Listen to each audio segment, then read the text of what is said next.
لا ريب فيه هدى للمتقين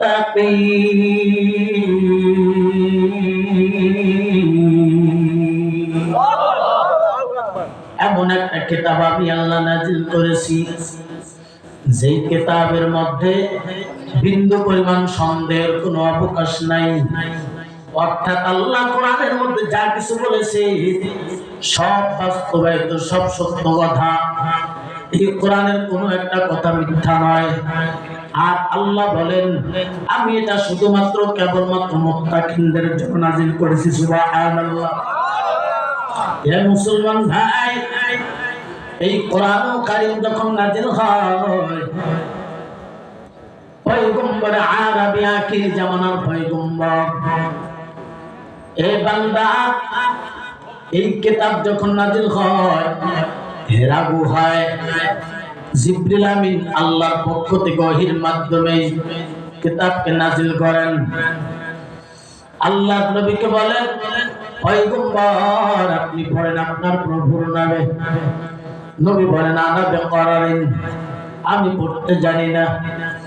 শরীয়তপুরের মুসলমান, আমি আপনাদের কাছে অনুরোধ রেখে আমার কথার দ্বারা যদি কোনো কিছু তাহকিক করে বুঝতে হয়, শুরু থেকে শেষ পর্যন্ত বয়ান শুনতে হবে। তারপরে কথার উপরে আপনার যাচাই বাছাই করে কথার উপরে ধারণা রাখতে হবে। এ মুমিন ভাই, আল্লাহ নবী বলেন আনা বিকরারিন, আমি পড়তে জানি না। এভাবে কয়েকবার বলার পর জিবরিল আমিন আল্লাহ নবীকে ধরে বুকের সাথে একটা চাপ মারলেন। নবী ঘামায় গেছে, থরথর করে কাঁপতেছে।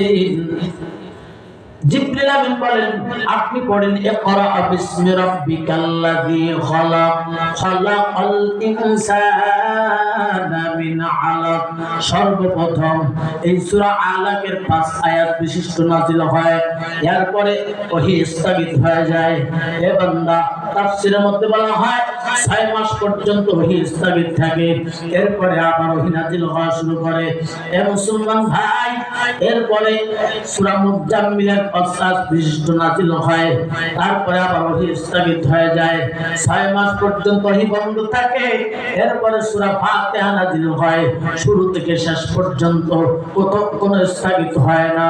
এই জন্য আল্লাহ সূরা ফাতিহাকে কোরআন শরীফের শুরুতে এনেছেন বান্দা। এই জন্য সূরা ফাতিহাকে কোরআন শরীফের মা বলা হয়। যেই সূরা ফাতিহা সমস্ত রোগের ঔষধ হিসেবে আল্লাহ নাজিল করেছে। এ মুমিন ভাই, নবী আমার